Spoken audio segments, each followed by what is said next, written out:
Time is now. Let's go. The top 10 NFL teams according to Colin.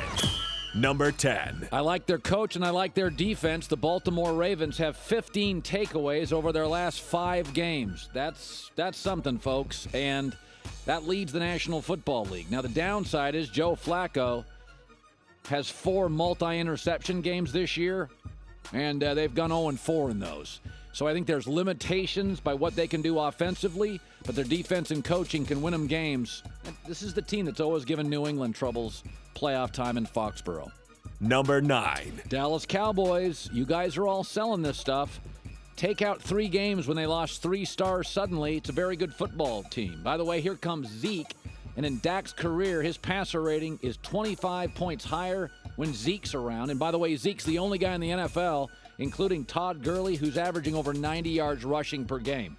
Isn't it ironic the team that was beat up and depleted a month and a half ago is now maybe the healthiest team in the NFL, Cowboys at 9? Number 8. I don't know what to do with Jacksonville because I think they have to play one way, and that's low scoring. They lead the NFL with 51 sacks. It is the best pass rush easily, but some of those are bloated by playing the Texans' crappy offensive line twice. And when Bortles doesn't throw a pick, they only give up 8.5 points a game. But again, January, Florida team, Foxborough, Pittsburgh. I don't think they'd play well trailing in games. Right now, I'll keep them at 8. Number 7. Carolina, to me, is a little like Jacksonville with a more talented quarterback. What worries me about Carolina now, they're getting into some shootouts, and that's not the way they're going to win. They're allowing 25 points per game over the last 5 games. That is not the recipe for this team. They got to win 23-20 because the defense and Cam have limitations playing from behind. Cam's a roller coaster. His last 5 games passer rating, 71, 120, 59, 107, 64, 128. That's Cam, that's Carolina. Number 6. Pittsburgh Steelers. Here's my issue with Pittsburgh. Since Ryan Shazier left, they're not as good defensively, and they're not as good situationally on defense. Now, Big Ben may have had a panic attack late in the game, but he's got a passer rating of 102 over the last 2 months. He's not the issue. The issue is without Ryan Shazier, it's not the same defense. Number 5. Philadelphia. They struggled a little with the Giants, but you got to remember, Nick Foles is fine. Here's what Nick Foles does maybe better than Wentz.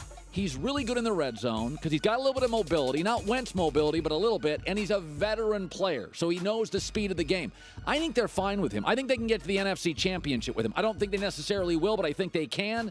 Nick Foles, third down, passer rating, and his passer rating in the red zone now are all near the top of the league. Guy can play, but I still think they missed their left tackle. I still think they're better with Carson Wentz. Number 4. You know, the Saints team, remember, I always have my Final 4 are, to me, the Super Bowl favorites, the heavy Super Bowl favorites. The Saints, this Kamara-Ingram combination, have totaled 100 yards from scrimmage in the same game 4 times. No running back duo has done that since the mid-'80s. This is it's a different brand. Breeze is their secondary weapon here. Like, this is the running backs are the story of this team. They're also, due to the draft, remarkably good, young, and better in the secondary. Saints at 4. Number 3. Remember about 3 weeks ago, John, when I told everybody Tom Brady in December, if you look at the numbers last 5 years, he comes down to earth. He gets tired. This is where you see his age, not in September, October, November, December. Brady has struggled over his last 3 games. Here he goes again. The legs, not quite as dynamic. Yeah. Over his last 3 games, 2 passing touchdowns, 4 picks. Passer rating is 75. This is the 6th straight year. Brady gets to December, not quite as dynamic. Number 2. Todd Gurley may be the MVP of the league. I'll say this about the Rams. I think they could use another linebacker in the draft and maybe another corner. Outside of that, I don't think they have a weakness. Offensive line, A. Receiving core, A. Running back, A+. Defensive line, A-. Special teams, A+. I mean, again, I'm not sure what their weakness is. They're one of the youngest teams. They have a ton of cap space. They may not be the best at anything in the league outside of special teams. They don't have many flaws.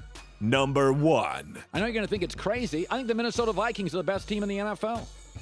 I think they gave that game away a couple of weeks ago in Carolina. The Vikings defense ranks top 3 in scoring, total defense, rush defense, pass defense, third down defense. And Case Keenum, by the way, since week 10 is the NFL's leading passer. I had a general manager tell me this. He said, people have already branded Case Keenum a backup. He said he's either the best backup in the league or a middle-of-the-road starter. He said, you're asking me today, I think he's every bit Kirk Cousins. Case Keenum, I know it sounds crazy, can win a Super Bowl with this defense. They play it in Minnesota. They may not leave home much for the next month and a half. I think Minnesota's the best team in the NFL.